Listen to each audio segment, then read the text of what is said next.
এই গল্পটি হলো বাঁকুড়া জেলার একটি ছোট্ট গ্রামে অবস্থিত একটি স্কুলকে নিয়ে। একটা অনেক বড় মাঠের মাঝখানে ছিল এই স্কুলটি। যদিও সেই গ্রামে আরও অনেক স্কুল ছিল, কিন্তু এই বয়েজ স্কুলে হওয়া একটি ঘটনার পর থেকে গ্রামের লোকেরা এই স্কুলের সামনে দিয়ে যাতায়াত করতেও ভয় পেত।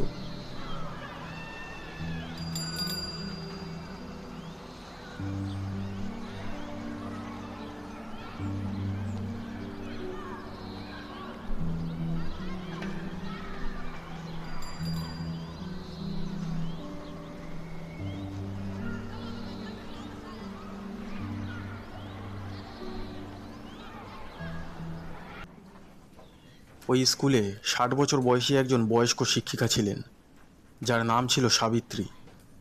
স্কুলের সবাই ওনাকে সাবিত্রী ম্যাম বলে ডাকত। শুধুমাত্র আর 2 মাস বাকি ছিল উনি রিটায়ার হতে।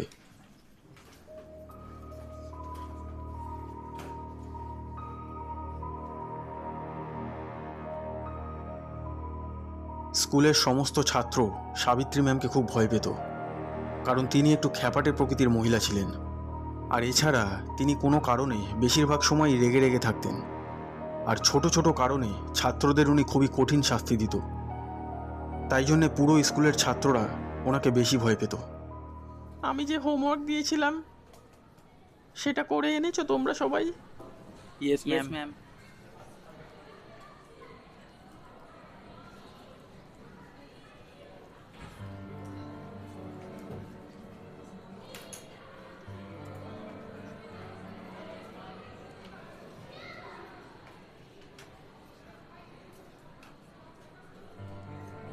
হোমওয়ার্ক দেখাও তোমার। আসলে ম্যাম, হোমওয়ার্ক হয়নি আজ।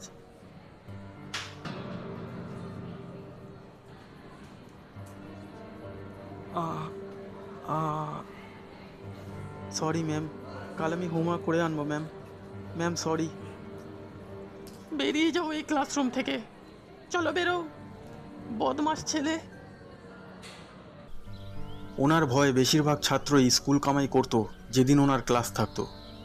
কিন্তু কিছু ছাত্রদের আসতেই হতো, কারণ সাবিত্রী ম্যামের ক্লাসে খুব বেশি অনুপস্থিত থাকলে উনি সেই বিষয়ে ফেল করিয়ে দেবে যেই সাবজেক্টে তিনি পড়াতেন।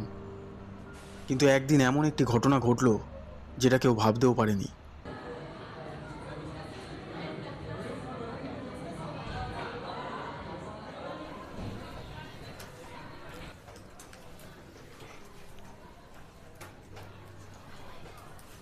একদিন সাবিত্রী ম্যাম ক্লাস 11-এর ছাত্রদের ক্লাস করাচ্ছিলেন।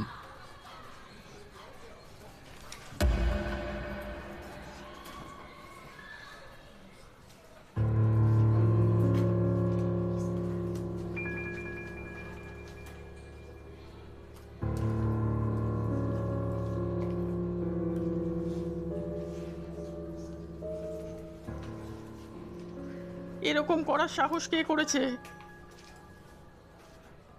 তুমি বলো, এই কাগজের বলটা আমার উপর কে ছুড়লো? আমি জানি না ম্যাম। রমেশ, তুমি বলো, এটা কে করেছে? আমিও জানি না ম্যাম। আচ্ছা, কেউ কিচ্ছু জানে না। তোমরা সবাই মিলে আমার সাথে মজা করছো। স্কুলের সমস্ত ছেলেরা আমাকে ভয় পায়, আর এই ক্লাসে তোমরা সবাই আমার সাথে মজা করছো। এটা কে করেছে বলো?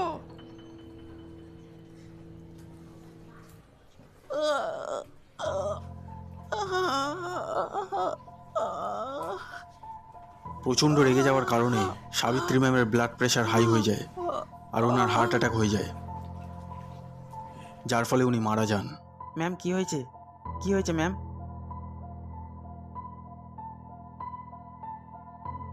আরে কেউ গিয়ে স্যারকে ডাকো।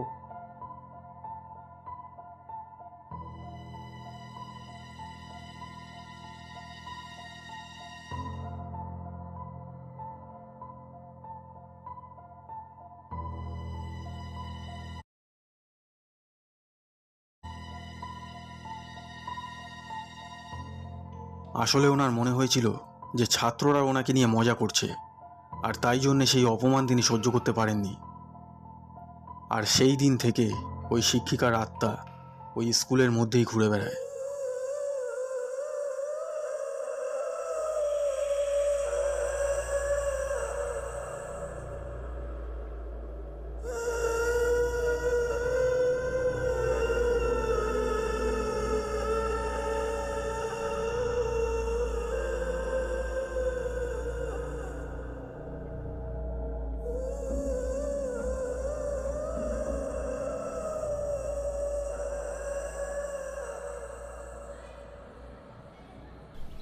কয়েক মাস পর কিছু নতুন ছাত্র ওই স্কুলে ভর্তি হয়।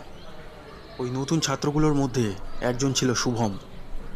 কোনো কারণে শুভম তার পুরনো স্কুল ছেড়ে দিয়ে এই স্কুলে এসে ভর্তি হয়েছিল।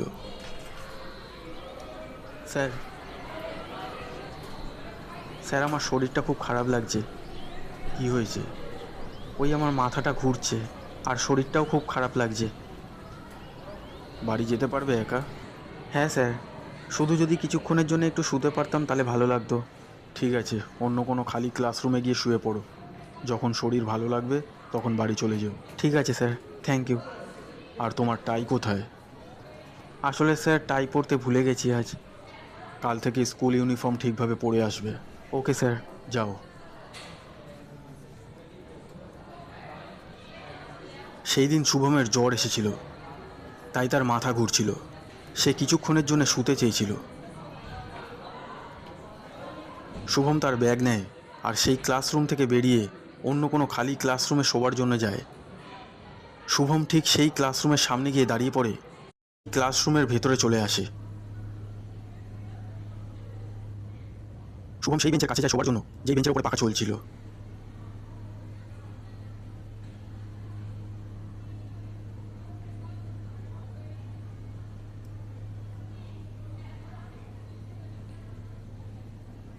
শুভম তার ব্যাগের উপর মাথা রেখে শুয়ে পড়ে।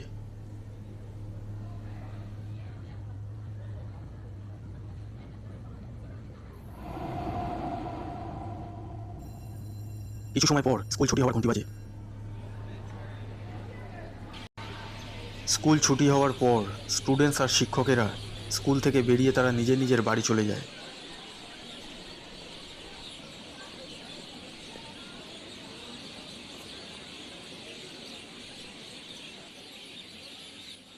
সেই স্কুলের একজন কেয়ারটেকার ছিল, যার নাম ছিল অশোক। সেই কেয়ারটেকার ওই স্কুলেরই একটি অফিস রুমে থাকতো। রোজ স্কুল ফাঁকা হয়ে যাওয়ার পর অশোক সমস্ত ক্লাসরুমে চেক করার পর ক্লাসরুমের দরজাগুলো বন্ধ করে দিত। সেই দিনও সে সমস্ত ক্লাসরুমগুলো চেক করছিল যে সব ছাত্ররা ক্লাসরুম থেকে বেরিয়ে গেছে কিনা।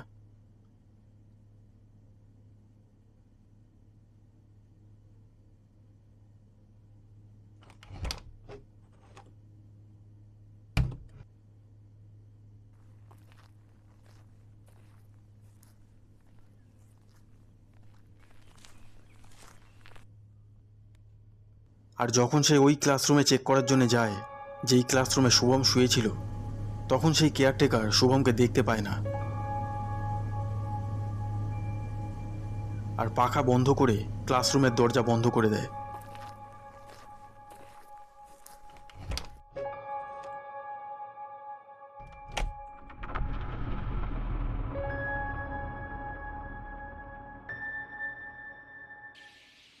অশোক প্রতিদিন সন্ধেবেলা তার বন্ধুদের সাথে তাস খেলার জন্য যেত আর রাত্রিরে হোটেলে খাবার কিনে বাড়ি ফিরত।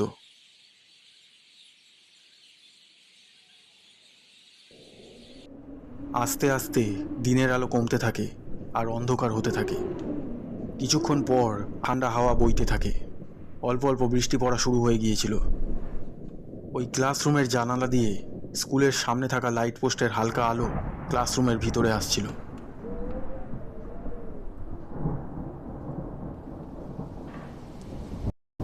শুভম অনেকক্ষণ ধরে ঘুমাচ্ছিল।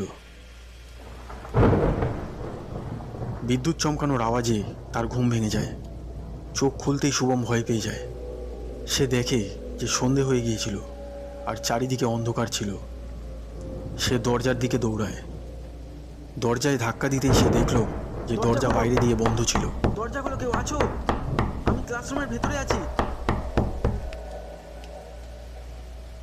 শুভম সাহায্যের জন্য জানালার কাছে যায়। সে দেখে যে বাইরে খুব জোরে বৃষ্টি পড়ছিল। কেউ আছে? আমি স্কুলের ভেতরে আছি। সে সাহায্যের জন্য চিৎকার করতে থাকে, দরজা খুলে দাও। কিন্তু বৃষ্টি পড়ার কেউ কারণে আছে? বাইরে কেউ ছিল না। প্লিজ কেউ দরজা খুলে দাও। আমি স্কুলের ভেতরে আছি। হঠাৎ শুভম একটা আওয়াজ শুনতে পায়।